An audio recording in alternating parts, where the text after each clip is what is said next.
ketika datang banyak tamu ke kediaman beliau, yang tamu-tamu ini minta dinasehati.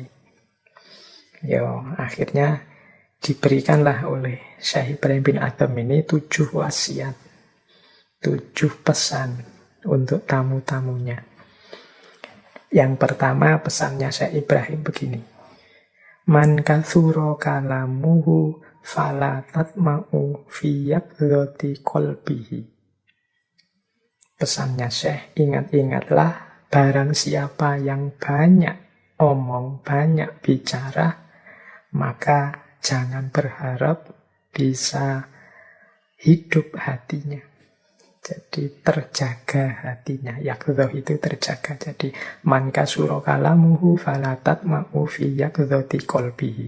Barang siapa banyak bicaranya, maka jangan harap bisa bangun hatinya, bisa hidup hatinya. Ya karena orang yang terlalu banyak bicara itu kan biasanya memang jarang berefleksi, sulit berpikir mendalam. Kalau ngomong terus ya pada akhirnya hatinya sendiri mati. Yang hidup mulutnya. Buat apa manusia harus punya banyak wawasan jika dengan banyak bicara seseorang bisa terlihat berkuasa, namun mati hatinya? Makanya, jadi orang itu perlu banyak wawasannya agar bisa berpikir mendalam, sehingga hatinya akan hidup.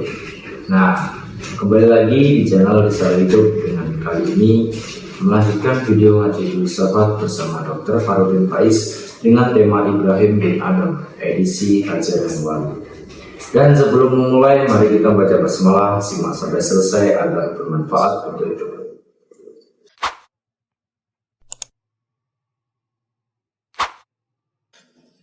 Ada 6 petunjuk.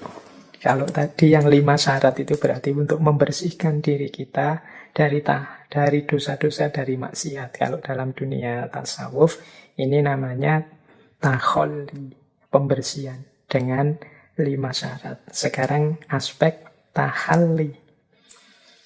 Jadi 6 petunjuk apa yang harus kita lakukan biar hidup kita ini bermanfaat, berguna. Jadi satu ketika ada seseorang datang meminta nasihat kepada Syekh Ibrahim bin Adham. Jadi dia meminta nasihat begini, wahai Syekh, tolong beri kami wasiat agar kita ini menjalani hidup dengan bermanfaat. Nah, Syekh Ibrahim menjawab 6 hal. Nah, ini 6 petunjuk untuk mengisi hidup. Kata Syekh yang pertama begini, jika engkau melihat orang sibuk dengan dunia, maka sibukkan dirimu dengan akhirat. Jadi ini semacam membaca hikmah keluar. Coba lihat di sekeliling kita. Kita akan sering sekali melihat orang yang sibuk dengan dunia, orang yang repot dengan dunia. Nah, mari kita ambil pelajaran, begitu sadar, iya ya, orang itu loh, wong perkara dunia saja diurusi sampai segitunya. Itu namanya sibuk dengan dunia.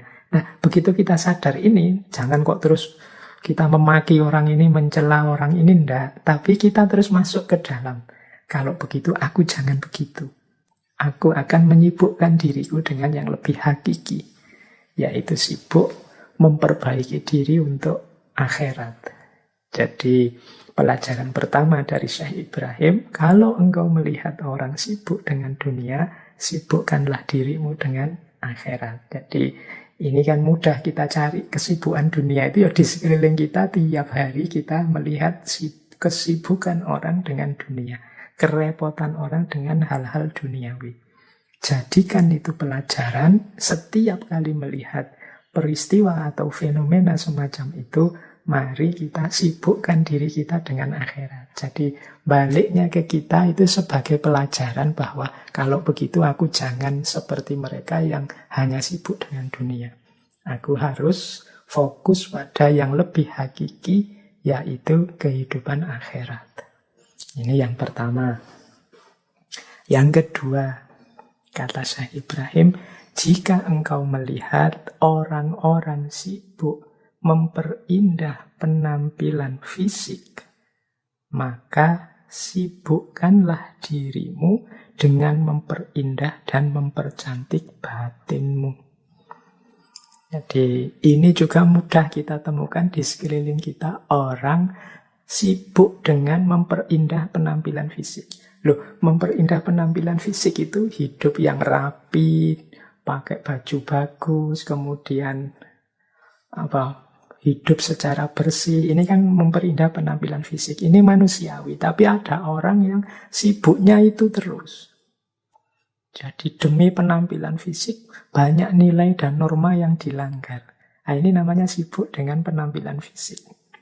Nah, nasihatnya Syekh Ibrahim, kalau sedang melihat orang yang hidupnya sibuk untuk penampilan fisik saja, pencitraan-pencitraan saja, mari kita jadikan pelajaran untuk diri kita bahwa aku akan lebih fokus untuk memperindah dan mempercantik batinku.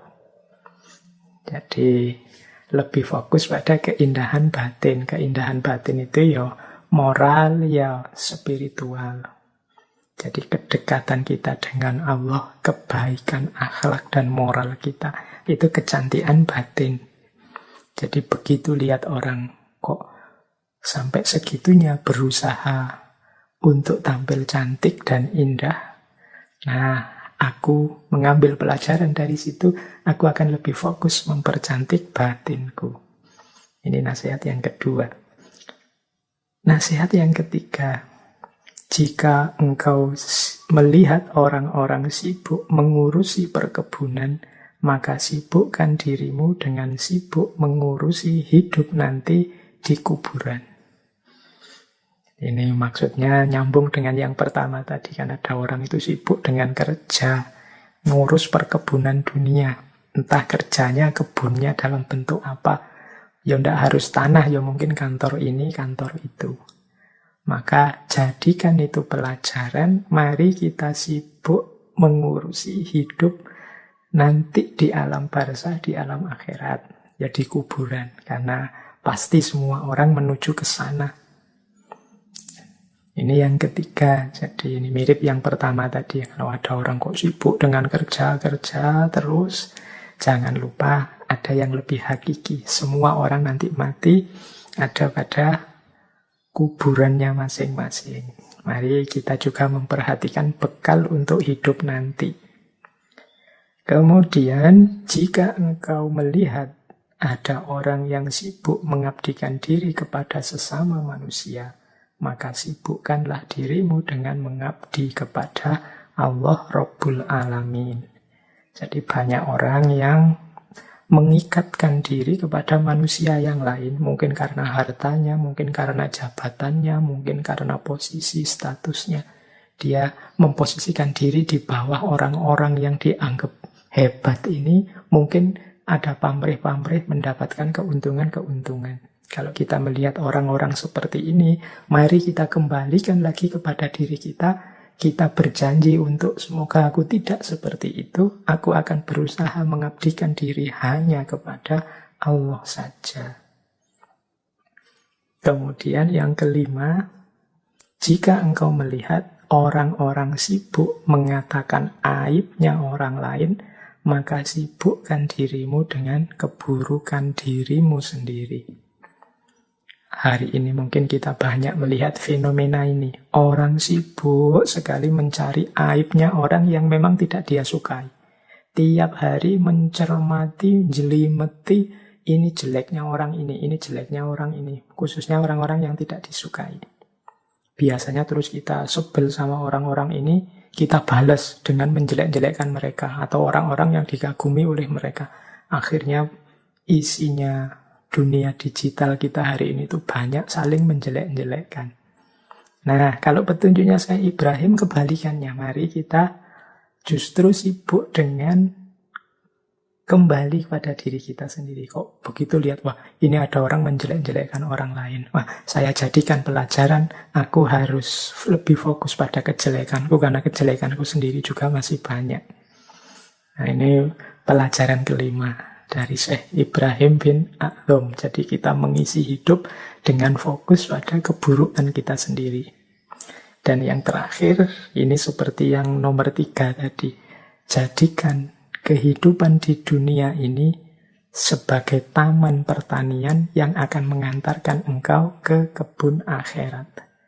Jadi kata Syekh, ya bukan berarti dunia ini kita tinggalkan, tapi mari kita jadikan dunia ini sebagai tempat untuk menanam kebenaran dan kebaikan yang nanti mengantarkan kita pada kesuksesan di akhirat. Jadi ini 6 petunjuk dari Syekh untuk mengisi hidup yang lebih manfaat. Jadi yang pertama, mari kita sibuk dengan akhirat. Begitu melihat banyak orang sibuk dengan dunia. Yang kedua, mari kita fokus memperindah, mempercantik batin kita. Begitu kita melihat kok banyak orang lebih fokus mempercantik fisiknya. Mari kita sibuk mengurusi hidup yang hakiki di alam barzah, di alam akhirat. Begitu kita melihat banyak orang yang lebih sibuk mengurus perkebunan dunia. Kemudian yang keempat, mari kita fokus mengabdi pada Allah karena banyak orang lebih sibuk mengabdi pada sesama manusia. Yang kelima, kita sibuk dengan keburukan kita sendiri saja. Jangan ngikuti orang-orang yang sibuk mencari aibnya orang lain. Dan yang terakhir, mari jadikan hidup di dunia ini sebagai kendaraan untuk menuju akhirat. Nah, ini 6 petunjuk. Baik, tadi yang 3 sudah, 4 sudah, 5 sudah, 6 sudah. Kita ada tadi 3 pertanyaan, 4 nasihat, 5 syarat, dan 6 petunjuk. Nah, sekarang yang terakhir 7. Ini nasihat-nasihat dari Syekh ini sebenarnya masih banyak kalau kita mau menggali di berbagai referensi. Kita ambil santai-santai saja yang mungkin bisa manfaat untuk hidup kita. Nah, ini ada 7 pesan, 7 wasiat dari Syekh. Ini sebenarnya satu riwayat yang menceritakan pesannya Syekh Ibrahim bin Adham untuk para tamunya.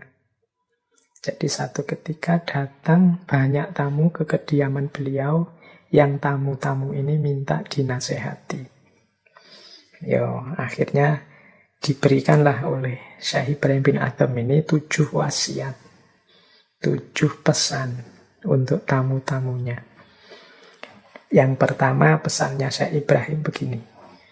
Man kathuro kalamuhu fala tatma'u fi yakdhati qalbihi. Pesannya Syekh, ingat-ingatlah barang siapa yang banyak omong, banyak bicara, maka jangan berharap bisa hidup hatinya. Jadi terjaga hatinya. Yakdhoh itu terjaga. Jadi man kasuro kalamuhu falatat ma'u fi yakdhoti kolbihi. Barang siapa banyak bicaranya, maka jangan harap bisa bangun hatinya, bisa hidup hatinya. Ya karena orang yang terlalu banyak bicara itu kan biasanya memang jarang berefleksi. Sulit berpikir mendalam. Kalau ngomong terus ya pada akhirnya hatinya sendiri mati. Yang hidup mulutnya. Kemudian yang kedua, ya kalau sekarang mulut itu bisa diganti dengan jempolnya. Karena kita ngomong hari ini kan tidak hanya lewat suara, tapi juga lewat chat, lewat teks di media sosial. Yang kedua, man kasuro kalamuhu falatat ma'u fi antasila ilaihil hikmah. Barang siapa yang banyak bicaranya, maka jangan harap untuk bisa sampai ke level hikmah. Level hikmah itu mudahnya untuk mengambil pelajaran-pelajaran utama dalam hidup. Ya karena orang sibuk ngomong terus, sibuk komentar terus. Tidak ada waktu untuk mencerna kebenaran, mencerna kebaikan. Pada akhirnya dia tidak sampai pada level hikmah. Itu pesan kedua kepada para tamunya. Yang ketiga, man kathura ikhtilatuhu bin nasi falatat ma'u fi nawalihi khalawatal ibadah. Barang siapa yang terlalu banyak pergaulannya dengan manusia, maka jangan harap memperoleh manisnya ibadah. Ini bukan berarti kita dilarang bergaul dengan orang lain. Ya, manusia itu makhluk sosial. Pasti dia membutuhkan orang lain, perlu untuk berinteraksi dengan orang lain. Tapi semuanya ada waktunya, ada jatahnya. Jangan terlalu banyak ikhtilat dengan orang lain, yaitu nanti akan berpengaruh pada diri kita. Dan kata Syekh, membuat kita sulit memperoleh manisnya ibadah. Manisnya ibadah itu kan kita peroleh ketika kita bisa merasakan asiknya bersama Allah. Sementara kalau kita sudah terlalu asik, terlalu tercampur, terlibat dengan orang lain, ya kita nyamannya ketika ikhtilat dengan orang lain. Ketika kita kholwat dengan Allah, kehilangan rasa akhirnya. Mungkin menurut kita jadi tidak asik. Asik itu kalau ada orang lain ngomong bisa saut-sautan dan lain sebagainya. Nah, ini pesan yang ketiga. Yo, memahaminya bukan berarti jangan bergaul, tapi jangan terlalu banyak bergaul. Kemudian yang keempat, man afroto fi hubbid dunya khifa alaihi su'al khotimah wal iyadzu billah. Jadi yang kedua, barang siapa yang berlebihan mencintai dunia, maka ditakutkan ia akan meninggal dalam kondisi su'ul khotimah. Wal iyadzu billah, semoga kita dapat perlindungan dari Allah dalam hal ini. Nah, ini juga penting ya, orang yang terlalu berlebihan mencintai dunia, ya hidupnya sepenuhnya untuk mengejar hal-hal duniawi. Kuatirnya sampai meninggal itu pikirannya hanya sibuk tentang keduniaan saja. Ini bisa membuat dia meninggal dalam kondisi su'ul khotimah. Wal iyadzu billah. Semoga kita terlindung dari situasi semacam ini. Kemudian yang kelima, mangkana jahilan falatarju fihi hayatal qalbi. Barang siapa bodoh, maka jangan harap hatinya hidup. Wah, ini sebenarnya sindiran bagi kita untuk yuk terus belajar biar tidak bodoh. Terus nambah ilmu, nambah wawasan biar tidak bodoh.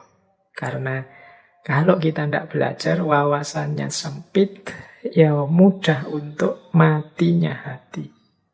Matinya hati itu kan karena dia gelap, tidak ngerti kiri kanan, tidak luas, tidak terang. Nah, memperoleh keluasan dan keterangan di dalam kolbu itu ya antara lain dengan ilmu. Maka orang itu semakin dia sempit wawasannya, sempit juga hatinya. Maka mangkana jahilan falatarju fihi hayatal qalbi. Barang siapa bodoh, jangan harap hatinya hidup. Kemudian man ikhtara suhbatadz zulmi falatarju fihi istiqomatad din. Barang siapa yang lebih memilih bersahabat dengan orang zalim, maka jangan berharap akan mendapatkan istiqomah dalam agama. Jadi kalau jelas ada orang zalim, ya kita jangan mendekat, apalagi dijadikan sahabat, suhbatadz zulmi. Mengapa? Ya paling tidak dengan bergaul akrab dengan orang yang zalim, kita sulit menegakkan nilai-nilai agama, kita sulit istiqomah menjalankan petunjuk dan perintahnya agama. Ya pasti saja orang yang zalim yang mengarahkan kita kepada kezaliman atau memberi kita fasilitas-fasilitas hasil dari kezalimannya. Maka kalau jelas kita berhadapan dengan orang zalim, ya jangan dekat-dekat, jangan jadi sahabatnya, biar tidak merusak agama kita. Kemudian man tolaba ridon nasi faqallama yanalu ridallahi ta'ala. Barang siapa yang mencari ridhonya manusia, maka tidak akan dia sedikit pun mendapatkan ridhonya Allah. Hidup kita ini sebenarnya dalam menjalankan amanat baik sebagai hambanya maupun khalifahnya, targetnya sebenarnya adalah ridhonya Allah. Mengapa begitu? Karena kita ini banyak kelemahan, banyak kekurangan. Agak sulit bagi kita untuk secara sempurna tuntas menjalankan amanah sebagai hambanya dan khalifahnya. Satu-satunya harapan kita adalah Allah ridho dengan apa yang kita lakukan. Jadi Allah berkenan, meskipun belum tuntas kita menjalankan amanat kehambaan, amanat kekhalifahan, tapi Allah sudah ridho dengan yang kita lakukan, itu alhamdulillah. Karena memang yang memerintah kita kan Allah. Berarti kalau Allah sudah ridho, sudah sesuai, berarti kita sudah ada di jalur yang benar. Jadi orang-orang yang hanya mencari ridhonya manusia, tidak fokus pada ridhonya Allah, ya ini orang yang tidak pinter. Karena amanat hidupnya di dunia ini dalam rangka mencari ridhonya Allah, bukan ridhonya manusia. Dan akan sangat merepotkan kalau ada orang hanya mencari ridhonya manusia. Manusia itu macam-macam. Perspektif, cara berpikir, paradigma, dan nilai hidupnya. Sehingga orang yang fokus pada ridhonya manusia, itu dia akan kerepotan sekali. Mungkin yang dia lakukan menyenangkan orang tertentu, tapi menyusahkan orang yang lain. Mungkin yang dia lakukan disukai sekelompok orang, tapi dibenci orang yang lain. Ya mudahnya kalau teman-teman cek di medsos, mungkin teman-teman punya YouTube, punya channel, punya apa sendiri. Mungkin dianggapnya, wah ini loh sebenarnya penting, bagus, luar biasa. Kok masih ada yang tidak suka ya? Ya memang setiap orang beda-beda selera, keinginan, dan standarnya. Maka sangat tidak pintar kalau ada orang hanya fokus mencari ridhonya manusia. Pasti akan sulit dia capek. Kalau Allah bisa dipastikan Allah itu Rahman Rahim, Ghafurur Rahim, jadi mudah untuk mendapatkan ridhonya Allah asal kita menjalankan apa yang diperintahkan dan menjauhi apa yang dilarang. Dan sebenarnya itulah amanah utama dalam hidup kita. Jadi baik, jadi sudah ada malam hari ini kita belajar tentang 3 pertanyaan, 4 nasihat, 5 syarat, 6 petunjuk, dan 7 perkara. Yo masih ada banyak cerita-cerita, kisah-kisah hikmah dari Syekh Ibrahim bin Adham. Tentu saja tidak mungkin kita angkat semua malam hari ini. Yang jelas, mari teman-teman tidak berhenti belajar, tidak berhenti membaca. Ada kisah yang saya ingat, mungkin dulu pernah saya ceritakan itu ya. Mungkin saya ulang lagi, mungkin masih berguna ringkasnya. Bagaimana orang itu jangan mudah berprasangka. Jadi ini kalau tadi kan kisah utama-utama mulianya Syekh Ibrahim bin Adham. Tapi ada juga cerita beliau ini berpikiran negatif, berpikiran buruk suatu ketika. Tapi langsung diingatkan oleh Allah. Jadi satu ketika Syekh ini jalan-jalan di tepi pantai. Tidak sengaja melihat seorang laki-laki dan perempuan sedang duduk berdua bercakap-cakap, kok asik sekali. Dan di sebelahnya ada botol-botol, rasanya seperti botol minuman keras, yang isinya baru saja kosong.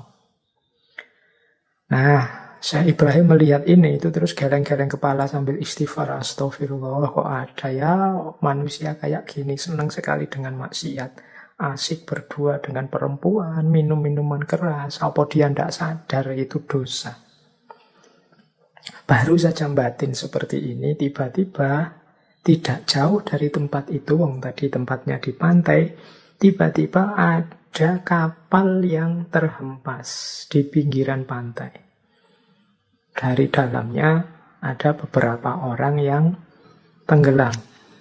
Jadi ada 5 orang yang berjuang untuk selamat dari atas kapal atau mungkin perahu itu. Nah, laki-laki tadi yang tadi sudah dipandang negatif oleh Syekh Ibrahim, tiba-tiba lari dan meloncat ke tengah laut, berusaha menyelamatkan 5 orang ini. Tapi ya dia tenaganya terbatas. Akhirnya hanya bisa menyelamatkan 4 orang. Yang 1 orang tidak berhasil dia selamatkan. Nah, Ibrahim bin Adham melihat peristiwa itu ya melongo saja. Jadi dia semacam orang kaget. Kalau bahasa Jawa ini ketenggengan lihat peristiwa yang berjalan cepat di depannya. Nah, dia melihat pemuda tadi bersusah payah, pandangannya agak geser tentang pemuda tadi. Nah, pemuda tadi begitu berhasil menyelamatkan 4 orang, tiba-tiba menghampiri Syekh Ibrahim bin Adham.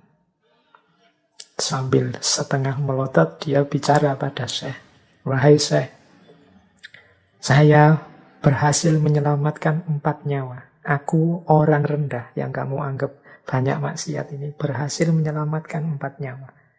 Harusnya kalau sampean bantu, yang 1 tadi bisa diselamatkan juga. Tapi sampean menyelamatkan 1 saja tidak bisa. Saya yang sampean pandang negatif bisa menyelamatkan 4 nyawa." Wah, Syekh Ibrahim merasa menyesal tadi dengan prasangka negatifnya. Dan apalagi terus laki-laki ini nambah, "Wahai Syekh, perempuan tadi yang di sebelahku itu adalah ibuku. Dan botol tadi sebenarnya bukan minuman keras, itu isinya adalah air putih biasa." Laki-laki ini ternyata tahu apa yang ada di pikirannya Syekh Ibrahim bin Adham. Ini mungkin beliau ini memang sengaja dihadirkan oleh Allah untuk memberi pelajaran pada Syekh Ibrahim bin Adham untuk tidak berprasangka buruk, tidak suudzon pada orang lain. Jadi untuk senantiasa berpandangan positif kepada makhluk Allah yang lain. Nah, ini dulu mungkin pernah saya ceritakan kisah ini. Jadi bagaimana kita membersihkan diri dari prasangka. Baik, teman-teman. Wah, ini mungkin waktunya sudah tuntas. Sekitar 2 jam kita membahas beliau. Saya ingin menutup sesi malam hari ini dengan cerita juga. Ini ada kisah satu ketika Syekh Ibrahim bin Adham ini melihat ada seorang laki-laki yang memprihatinkan sekali. Dia ini tidak punya tangan, tidak punya kaki, dan buta. Nah, teman-teman bisa membayangkan ya situasinya ini. Hidupnya mengenaskan sekali. Tetapi dari mulut laki-laki ini selalu keluar ucapan-ucapan syukur. Segala puji bagi Allah atas segala nikmat yang begitu besar. Jadi alhamdulillahirabbil alamin. Selalu muncul kalimat-kalimat pujian, rasa syukur kepada Allah. Nah, Syekh Ibrahim takjub dengan orang ini. Kemudian bertanya, "Wahai Tuhan, saya melihat sampean ini begitu mengenaskan, memprihatinkan hidupnya. Apa sih yang membuat sampean ini masih bersyukur saja kepada Allah? Biasanya orang yang seperti ini kan isinya memohon-mohon, meminta-minta macam-macam kepada Allah. Ini malah bersyukur terus." Orang ini kemudian bilang, "Alam yu'tini lisanan dzakiron wa qalban syakiron." Kata orang ini, bukankah Allah menganugerahiku mulut yang senantiasa menyebut namanya dan hati yang senantiasa bersyukur? Jadi mudahnya orang ini menjawab, meskipun aku tidak punya tangan, tidak punya kaki, mataku buta, tapi Allah memberiku anugerah yang luar biasa, yaitu mulut yang senantiasa menyebut namanya. Tadi kan selalu mengucap syukur, alhamdulillah, dan hati yang senantiasa bersyukur. Ini jauh lebih berharga dari tangan, kaki, dan mata, karena sifatnya lebih hakiki dalam kehidupan ini. Nah, kisah terakhir ini mungkin pelajaran bagi kita, siapa saja, ya hidup ini mungkin banyak hal-hal menyulitkan, banyak hal-hal memprihatinkan untuk kita masing-masing dengan problem masing-masing kita. Tapi jangan lupa, Allah memberi nikmat banyak untuk kita yang sering tidak kita sadari. Nikmat iman, nikmat Islam, nikmat kesadaran untuk berbuat baik, nikmat mulut yang masih mau menyebut namanya, nikmat semangat untuk menjalankan perintahnya, dan masih banyak lagi yang lain. Dan itu lebih penting, lebih hakiki. Mungkin kalau dibandingkan masalah-masalah sehari-hari yang setiap hari kita keluhkan. Maka tidak ada alasan untuk kita tidak bersyukur dalam hidup ini. Insya Allah dengan terus bersyukur, la in syakartum la azidannakum. Kalau engkau bersyukur, pasti akan aku tambah nikmatku.